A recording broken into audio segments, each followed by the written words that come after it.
해마다 1,500명 이상의 변호사가 쏟아지는 시대. 변호사들에게도 치열한 경쟁이 필수가 됐습니다. 그러나 함께 있으면 무서울 것이 없는 4명의 변호사가 있습니다. 굉장히 좀 도움이 필요해서 사실 전화드렸거든요. 자신이 맡은 사건에 따라 개별적으로 움직이는 일반적인 변호사들과는 달리 팀워크를 발휘하고 있죠.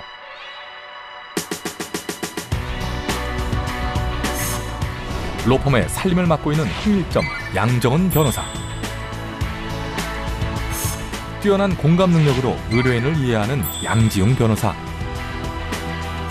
언제나 냉철한 이성으로 판단하는 이의규 변호사. 신중하고 부드러운 카리스마를 갖춘 김태석 변호사. 이들이 보여주는 진짜 변호사 이야기가 이제 시작됩니다.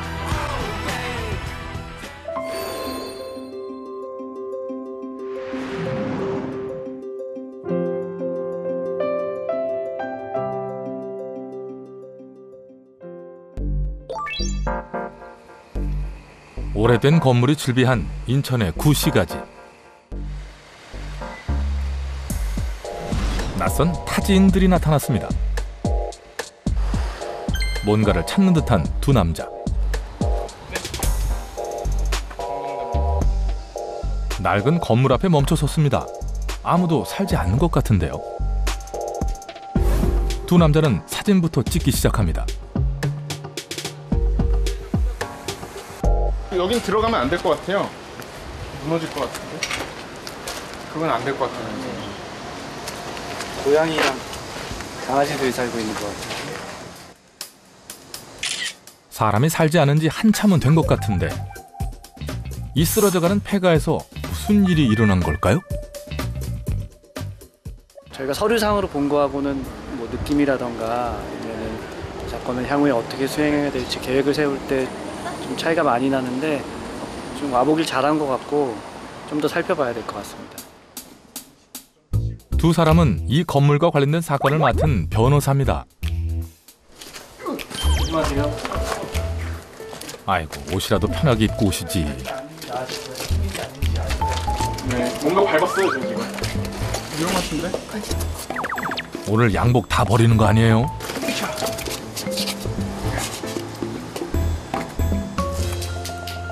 양복 입으시고 이렇게 담벼락을 올라서시고 이 정도면 변호사들 극한 직업 아닐까요? 편한 복장을 챙겨서 다니기도 하고요. 저희가 그 산재라던가 다른 것들 공장을 가게 되면 크레인을 올라가야 될 때도 있고 그래서 양복을 입고 가면 다들 만류하시기도 하는데 굳은 일을 마다하지 않는 건 건물의 뒤편까지 꼼꼼히 살펴보기 위해서입니다. 이 건물을 새로 산 주인이 사건의 의뢰인이죠. 이게 건물이 당초에 어떻게 세워졌는지 알 수가 없는데 그렇죠. 등기부가 그리고 이렇게 이 나올 수가 정도면 그리고 담도 없는 거잖아요. 건물이 붙어 있는 거잖아요. 네, 그렇죠. 변호사도 쉬운 일이 아니네요. 건물 뒤편을 좀 더 자세히 보기 위해 옆 건물 2층으로 올라온 두 사람. 이 공간 때문에 소송이 시작됐습니다. 의뢰인은 건물을 앞에서만 보고 매매 계약을 했는데요. 건물은 지적도와는 다르게 뒷공간이 비어 있었습니다. 실제 면적이 계약 면적보다 작은 거죠. 뭐 예를 들어 도너츠 100개가 들어있는 물건을 샀어요, 박스 안에. 근데 이제 저희가 상자를 열어보거나 하진 않고 이제 도너츠를 샀는데 집에 가서 보니까 이게 도너츠가 40개 정도가 비어 있는 거죠. 그래서 저희 이 건 같은 경우는 파는 사람이 무슨 소리냐, 원래 나는 60개를 팔았다 라고 주장을 하고 있는 거고, 저희 같은 경우는 야 원래 100개인 줄 알고 샀는데 40개가 비어 있으니 40개만큼 깎아달라 라고 소송을 하는 거예요. 근데 이게 부동산이라는 거는 도너츠 한 개의 값만큼 이렇게 가격이 정해지는 부분이 아니라서 나머지 줘야 될 금액이 얼마인지, 돌려받아야 될 금액이 얼마인지 그런 걸 이제 좀 책정을 하려고 하고 있습니다. 고단한 하루가 마무리되는 시간, 최상의 팀워크가 시작됩니다.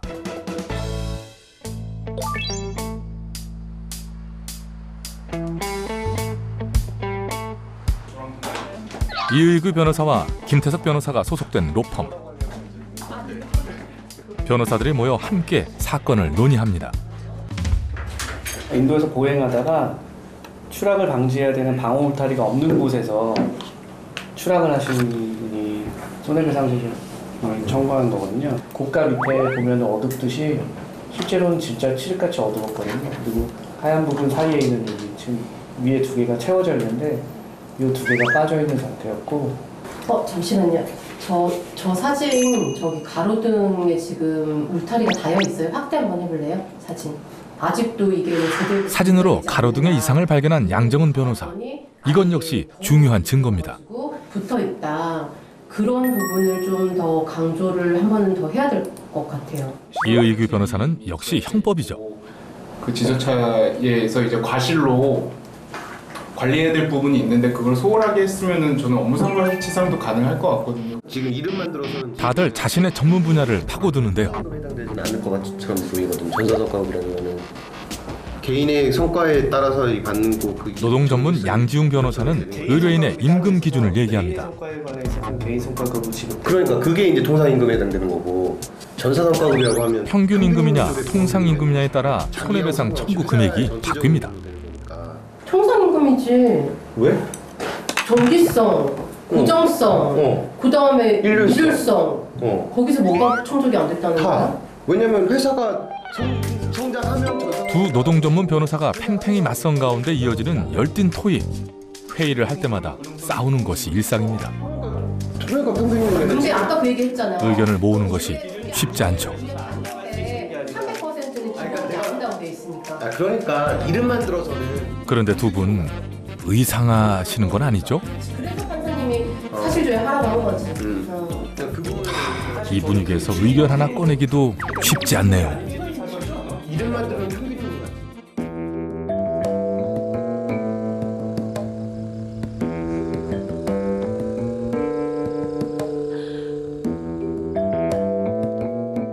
토론 끝에 사건 현장에 온 내 변호사. 벌써 자정이 다 돼가지만 직접 사고가 일어났던 현장을 둘러봅니다. 여기 구간인데 이 두 개가 없는 상태에서 그분이 위에서 올라오시면서 이쯤 왔을 때 집에 전화한다고 전화가 와서 전화 받고 짚으려고 하는 순간 이게 지렛대처럼 오히려 다리가 걸려서 확 넘어가 버린 거예요. 여기 두 개가 없어서. 그리고 이미 지금 몇 번.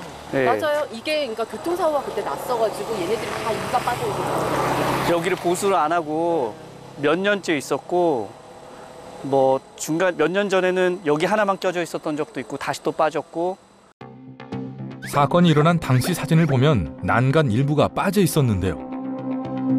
이 난간은 4m 높이의 담 위에 있습니다. 의뢰인은 난간이 있는 줄 알고 기대다가 난간 너머 바닥으로 추락했습니다.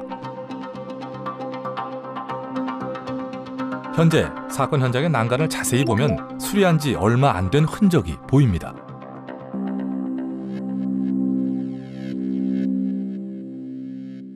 굉장히 밤늦은 시간인데 꼭 이 시간을 찾으신 뭐 특별한 이유가 있으세요? 이 시간에 사고가 났으니까요. 밤에 사고가 났으면 당연히 밤에 와서 봐야 되고 뭐 새벽에 왔으면은 새벽에 봐야 되고 날씨도 저희가 좀 찾아보고 이렇게 하는 편이거든요. 사건 당시 상황을 최대한 재현하는 것이 중요합니다. 아니요, 그거는 같은 것 같아요.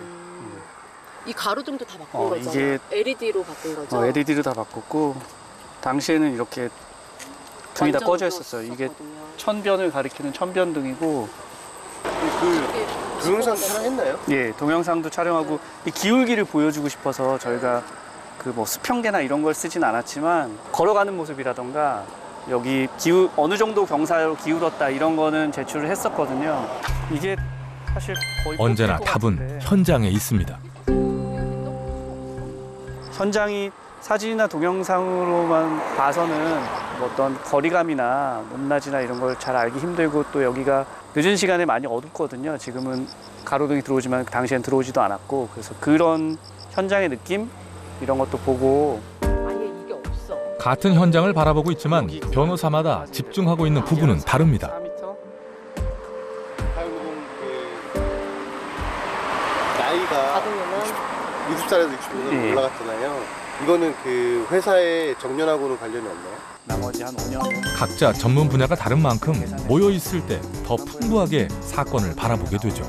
관리소로 인정하고 있으면은 뭐 책임 범위가 가장 네. 문제가 되겠네요. 액수라든지 네. 유실 손해라든지. 관리하시는 분도 법정에 나오셨거든요. 같이 당사자처럼. 근데 다 인정하시죠. 현장에서만 떠오르는 생각들도 있고 현장에서 얻는 아이디어도 있습니다. 그리고 이게 각자 서로 다른 분야에 있어서 다들 경험치가 좀 많이 있으시니까 그 아이디어를 내시는 것도 굉장히 다양해져요.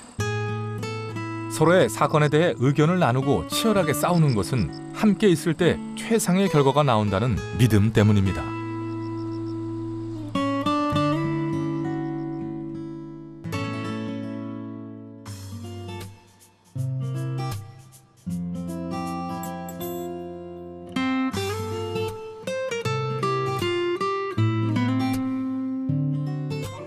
아침부터 시작되는 업무 회의. 그런데 상석이 비어 있네요. 렌탈 계약에 대해서 상대방 측에서 각자 맡은 사건의 진행 상황을 공유하는 자리입니다. 맺었다고 주장하고 있는데 실질적으로 양정은 변호사는 로펌의 대표 역할을 맡고 있습니다. 작성한 적도 없다고 주장하고 있어서 미안. 구분하셨구나. 오케이. 이제 시작했어요. 사건 추이를 좀 봐가지고 사건 배분이나 이런 것 때문에 사실은 오늘 이거 전체 다 하려고 했던 거거든요. 중 오빠는 지금 오빠요? 이제 그 들어가야 되니까 지금 그건 단체 소송 어떻게 되고 있어요? 입금됐어요? 이거는 이 분위기에 오빠란 호칭 낯설다. 500이 더 들어온대요? 500명 더 예상되고 있는 거예요. 그럼 제가 한번 초안을 하고 오빠가 조금 수정해 주실래요? 네. 이쪽도 오빠? 이 원래 로펌 회의가 이런가요?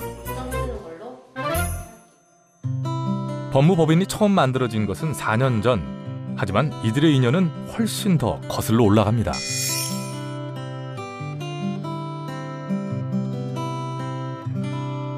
10년 전 양지웅, 양정은, 이의규 변호사는 로스쿨에서 만났습니다. 김태석 변호사는 그 전부터 양정은 변호사와 함께 사법고시를 준비하던 지인이었죠. 이렇게 모인 네 사람은 여전히 절친이자 최상의 파트너입니다. 저는 그냥 이 사람들이랑 계속 같이 하고 싶었어요. 같이 있는 게 너무 즐거웠고 같이 있으면서 큰 위로를 받았었고 같이 있을 때 우린 항상 시너지 효과를 봤었고 했기 때문에 그냥 이 사람들이랑 같이 생활을 하고 싶었어요. 똑같이. 예. 제가 그 경제학과를 나와서 법에 대해서는 잘 몰랐기 때문에 제가 그 같이 공부할 수 있는 그 러닝메이트라고 하나요? 같이 이제 해줄 수 있는 사람이 필요했었는데 좀 공부를 하셨던 분들은 저랑 좀 안 해주시고 그래서 간신히 이제 구했던 사람이 이제 이의규 변호사였고 또 열심히 이제 저를 도와줬던 사람이 양정은 변호사였습니다.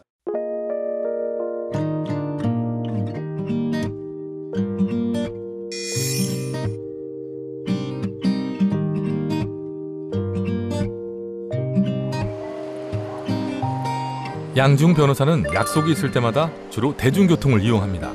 특히 교통정체가 없는 지하철을 선호하죠. 지하철을 타자마자 휴대폰부터 보는 것은 다른 사람들과 똑같은데요. 이 모든 것이 업무의 연장입니다. 어플로 전자소송을 이제 서면을 볼 수가 있어서 가면서 이제 볼 수가 있거든요. 이런 게 가능하니까 이제 대중교통을 이용하는 측면도 있죠.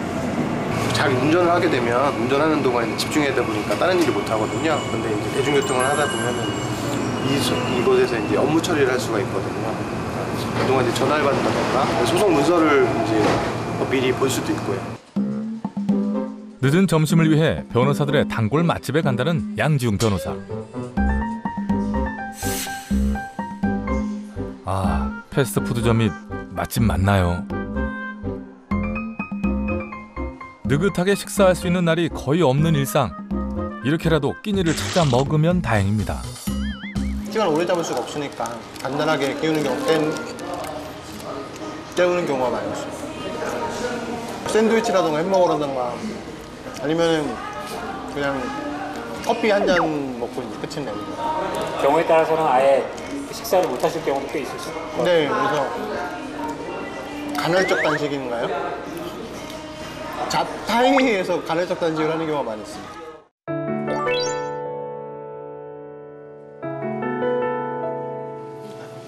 양지웅 변호사는 무료 법률 상담을 해주는 마을 변호사로도 활동하고 있는데요.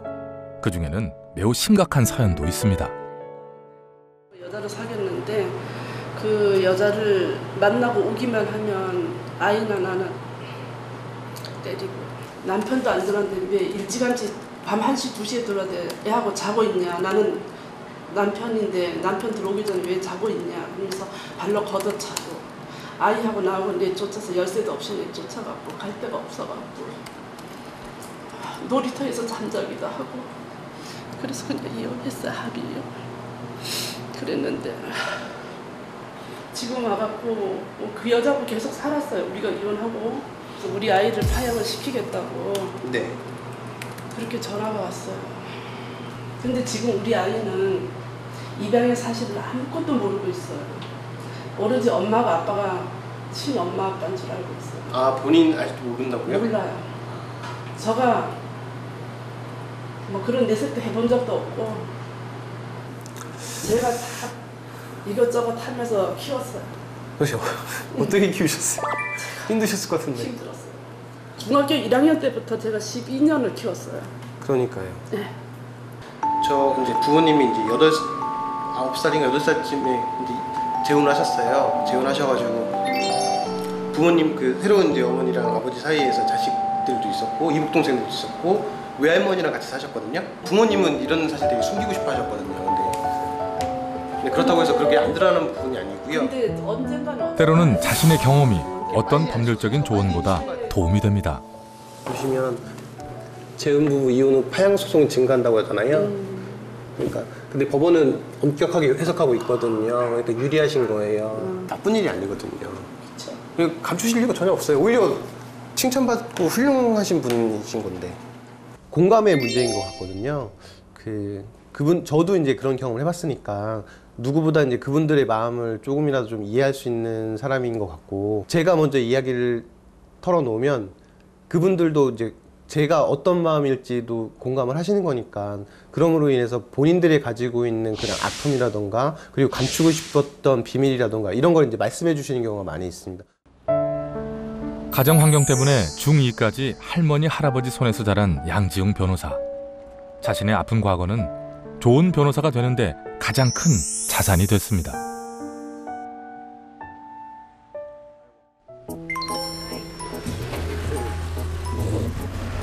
제가 가서 가지고 아니 이게 좀 뜨거우니까 조심하셔야 돼요. 고발을 안 해서 1심에서 패소한 뒤 양지웅 변호사를 찾아온 의뢰인. 뭐가 가장 억울하셨어요? 뭐가 억울하느냐면요, 나는 내가 너무 힘들어가지고 우리 아들들이 실패를 해갖고 가게를 나보고 언니가 좀 얼마 동안 이걸 좀 봐달라고 보던지 그렇게 하라고 그러더니 나보고 하는 소리가, 그럼 언니 이거를 남한테 주기가 너무 아까우니까 이걸 맡아서 하면 어때 이러더라고. 장사가 이렇게 잘 되니까. 그래서 그냥 나도 조금은 두서없이 길어지는 이야기. 하지만 양지웅 변호사는 중간에 개입하지 않고 찬찬히 이야기를 다 듣습니다. 의뢰인은 아들의 사업 실패로 형편이 어려워졌는데요. 마침 지인이 식당을 함께 운영하자고 제안해서 그 일을 하며 생계를 유지했습니다. 그런데 식당이 잘 되면서 문제가 발생했습니다. 갑자기 지인이 동업을 파기한 것이죠. 그래서 조금 있으면 이주가 양지웅 변호사는 의뢰인의 이야기가 끝나길 기다렸다가 재판에 필요한 질문들을 시작합니다. 한번 기다려 볼 거고요. 속마음을 털어놓은 의뢰인은 표정이 한결 편안해졌네요. 오늘 고생 많으셨어요. 너무 감사합니다. 네네. 변호사님.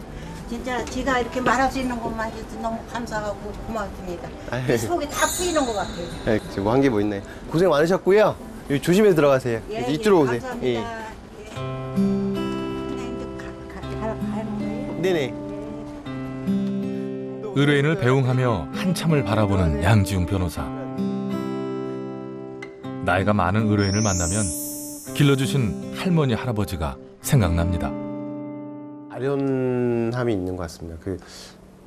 일단 그러니까 어르신분들 만나시면 어르신분들이 하고 싶은 말이 되게 많거든요. 근데 그런 하고 싶은 말을 제대로 들어주는 분이 별로 없어요. 근데 유일하게 경청을 하는 사람들이 아마 변호사가 아닐까 싶습니다. 그래서 저도 그런 사람들 중에 하나인 사람인 거고요.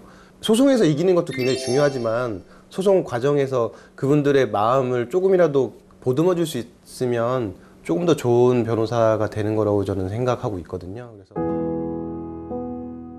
대부분의 사람들은 의뢰인의 마음을 살피는 변호사보다 이기는 변호사가 좋은 변호사라고 합니다. 하지만 양지웅 변호사는 냉정과 공감 사이에서 균형을 찾고 싶습니다.